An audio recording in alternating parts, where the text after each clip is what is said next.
Praise lord, దేవుని స్తోత్రం. హల్లెలూయా. Hosanna YSS ministry పరిచయ తరపున మీ అందరికీ శుభాభివందనాలండి. ఉదయకాల దేవుని చేత ప్రభు మిమ్మల్ని నింపి తృప్తిపరిచి ఈ దిన ప్రయత్నాలన్నీ కూడా ప్రభు విజయంగా ఆశీర్వదించి దీవించి నడిపించునుగాక. ఆమేన్. ప్రియమైన దేవుని బిడ్డలారా, ఉదయకాలం వేళ దేవుని వాక్యాన్ని ధ్యానం చేద్దాం. మత్తయి సువార్త 1వ అధ్యాయము 21వ వాక్యం. ఆమె యొక్క కుమారుని కనును, తన ప్రజలను వారి పాపం నుండి ఆయనే రక్షించును, గనుక ఆయనకు యేసు అను పేరు పెట్టుదు అనెను. ఇక్కడ యేసు అనే పేరుకు రక్షకుడు అని అర్థం. మన దీని బిడ్డలారా, యేసయ్య ఈ భూమి మీద మనుషుల్ని రక్షించడానికి వచ్చారు. 1, పాప దోష శాపాల నుంచి. 2, పాప దోష శాపముల వల్ల నరక నోటికి వెళ్ళిపోతున్న మనుషుల యొక్క ఆత్మల్ని రక్షించడానికి.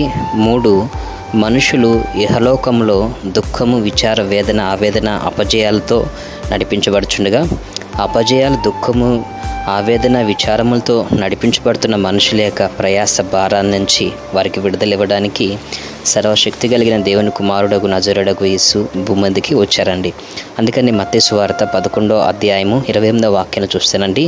ప్రయాసపడి భారం వస్తున్న సమస్త జనులారా నా యొద్దకు రండి, నేను మీకు విశ్రాంతిని కలుగు చేస్తాను అంటున్నాడండి. అప్పుడు నా దీని బిడ్డలారా, యేసయ్య యొద్దకు రావడం ఏంటి, విశ్రాంతి కలిగించడం అంటే ఏంటి అంటే, భారభరితమైన కాడి అనబడుతున్న మీ యొక్క అక్కర అవసరతలనే కాడి, కుటుంబ కాడి, బాధ్యతలనే కాడి భుజస్కంధాల మీద మోసుకొని మీరు నడిపించబడుచుండగా, నేను నా భారాన్ని మోస్తున్నాను, నా కుటుంబాన్ని మోస్తున్నాను, నేను ఈ అప్పుల భారం మోస్తున్నా, నేను ఈ సమస్యల భారంలో నేను నలిగిపోతున్నా, నడవలేకపోతున్నా అని సమస్యలు అలసిపోయి కృంగి నీవు నడిపించబడుచుండగా, ఈ యొక్క ఉదయకాలం వేళ నా దేవుడు నీతో మాట్లాడుతున్న మాట ఏంటంటే, ఎంతకాలము ఈ బాధలు నేను భరించాలి, ఎంతకాలము ఈ సమస్యలతో నేను నడవాలి, ఎంతకాలం ఈ కుటుంబంలో ఉన్న చికాకులు అనే భారముతో నేను నడవాలి అనేసి కుమిలిపోయి నలిగిపోతున్నావా? నాకైతే తెలియదు, కానీ నిన్ను రక్షించడానికి లోక రక్షకుడిగా ఈ భూమి మీదకి దేవుడు తన కుమారుడైన యేసు ప్రభుని పంపించారు.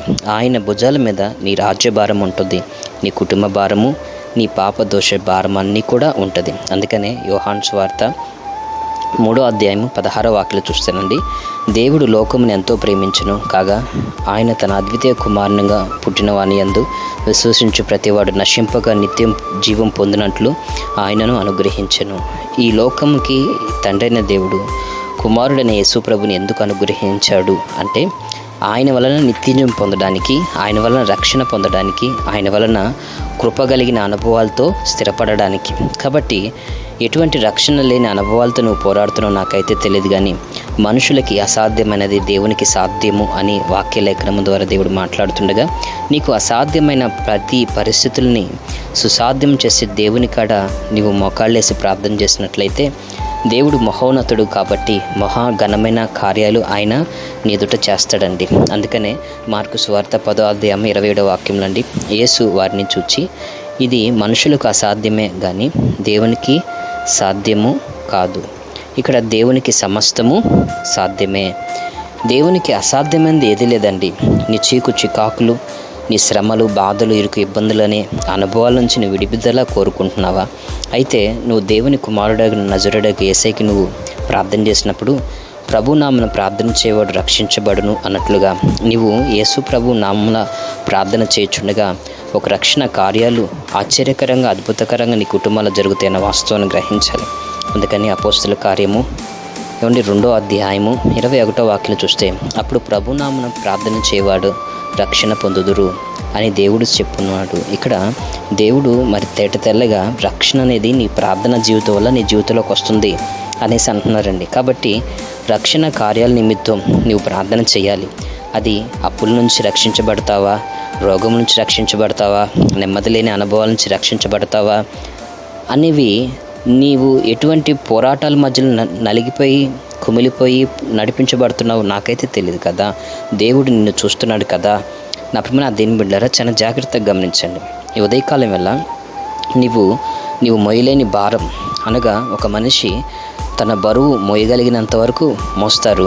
మోయలేని బరువు భుజాల మీద ఉన్నప్పుడు వేరే వాళ్ళ సహాయం కోరుతారు, మమ్మల్ని రక్షించమండి అనేసి కోరుతారు. అలాగా నీవు మోయలేని కుటుంబ భారములో నీవు దేవుని సహాయం కోరుతున్నట్లయితే సర్వశక్తి కలిగిన దేవుడు ఆశ్చర్యకరంగా కృపతో నింపి ఆశీర్వదించి ముందుకు నడిపించునుగాక.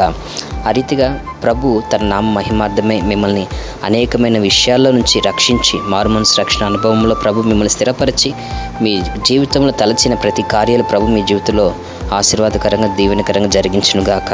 ఆమేన్. మీరు దేవుని ద్వారా దీవించబడినట్లుగా ఉదయకాలం వేళ మీ కొరకు చిన్న ప్రార్థన. కృప సత్య సంపూర్ణకు దేవ మీకు స్తుతి స్తోత్రం చెల్లిస్తున్నాం. ఈ ప్రార్థనలో ఏకీపిస్తున్న బిడ్డలైన వారు దీవించి ఆశీర్వదించు కరుణించు. ఆ రీతిగా నీ రక్షణ కలిగిన హస్తము చాపి నీ బిడ్డలైన వారిని దీవించమని, కన్నీళ్ళని సంతోషకరంగా మార్చమని, ఎక్కడ నీ బిడ్డలు జీవితంలో ఓడిపోతున్నారో జ్ఞాపకం చేసుకో, బలపరచు, ధైర్యపరిచి నడిపించమని, సకల ఈవులతోటి నీ బిడ్డలైన వారిని ఆశీర్వదించు, దిన ప్రయత్నాలన్నీ కూడా సఫలపరచమని నజరుడైన యేసునామం ప్రార్థిస్తున్నాం తండ్రి.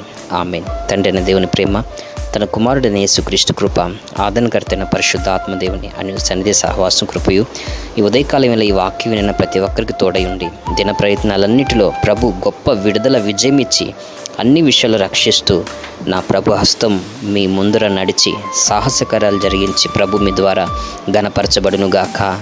ఆమెన్. ప్రభు ఆరోగ్యకరమైన ఆయన రెక్కల నీడలో మీకు ఆశ్రయం కలిగించి కృపతో నింపి ఆశీర్వదించునుగాక. ఆమెన్. ఆమెన్. ఆమెన్.